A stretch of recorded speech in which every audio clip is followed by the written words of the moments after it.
This is the North Antrim coast, part of the new trade border between the United Kingdom and the European Union. Victor CHESNUTT presides over a 200 hectares farm, and he represents Northern Ireland's 24,000 farmers. Just behind me is Donegal, that's in Ireland, in the Republic of Ireland, and over here on a clear day we can see Scotland, and Scotland of course is part of Great Britain mainland.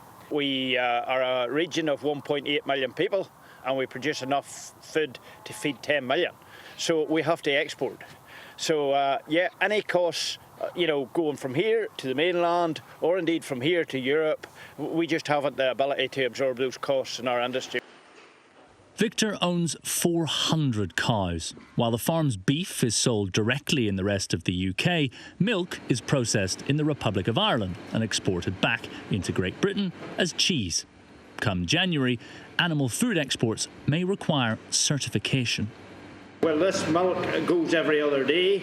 If it needs a veterinary certificate, it would be totally impractical to bring a vet to the farm every other day. We just cannot, this will not stand any extra costs. So we hope that there's some settlement made that this doesn't incur any other fees. Otherwise, Northern Ireland dairy farming is finished. Belfast Harbour. Over 500,000 lorries bring goods across the Irish Sea every year. At the moment, very little paperwork is required, but that could change soon. Come the 1st of January, Brexit will be an economic reality. Northern Ireland will come under EU rules still, and the EU border will effectively be between mainland Great Britain and Northern Ireland. This will be the new border control area in Belfast Harbour. It's far from Checkpoint Charlie, as the infrastructure has yet to be built. But past that point, every animal product will have to carry an export health certificate. An export health certificate is a veterinary signed certificate which is going to need to travel with any food which is of animal origin. So that might be meat, but it might also be things like milk and eggs and those things that have come from animals, as they cross any borders into the EU after the 1st of January.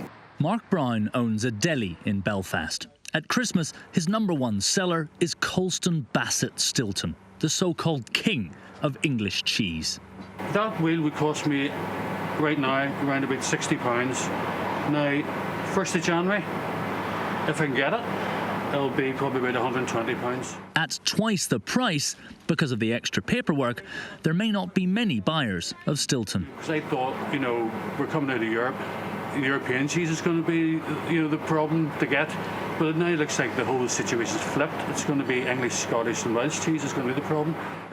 Major supermarket chains, including Sainsbury's, have warned that the supply of everyday goods to their stores in Northern Ireland could be significantly reduced from January.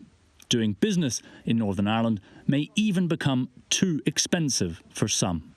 Why would I invest in Northern Ireland if it's going to mean I have to do paperwork every time I move goods and services there? Why would I maintain a relationship with Britain if it's going to cost me money? And what you have to realise is the Northern Ireland market is highly dependent upon the UK market. This warehouse on the outskirts of Belfast deals with parcels, mostly from other parts of the UK. Come January, all commercial goods coming into Northern Ireland will require a customs declaration, even with a trade deal between the EU and the UK. We're currently handling 2,000 parcels a day coming in from Great Britain for delivery into Northern Ireland. Come 1st of January, obviously customs declarations will be in place. That's going to have a major impact on the supply chain. The only certainty of Brexit is an avalanche of red tape. Last June, politicians were warned of the impact of the Northern Ireland Protocol in a study by Professor Sherlow.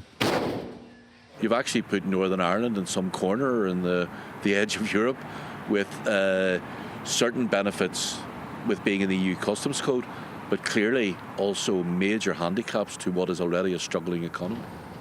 A trade border in the Irish Sea is unacceptable to many who cherish Northern Ireland being a part of the UK, like former Ulster Unionist leader Reg EMPEY.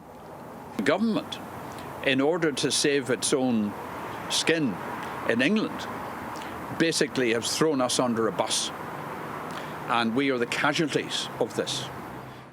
Politicians and businesses in Northern Ireland would welcome any deal that saves them from a dive into the unknown come January.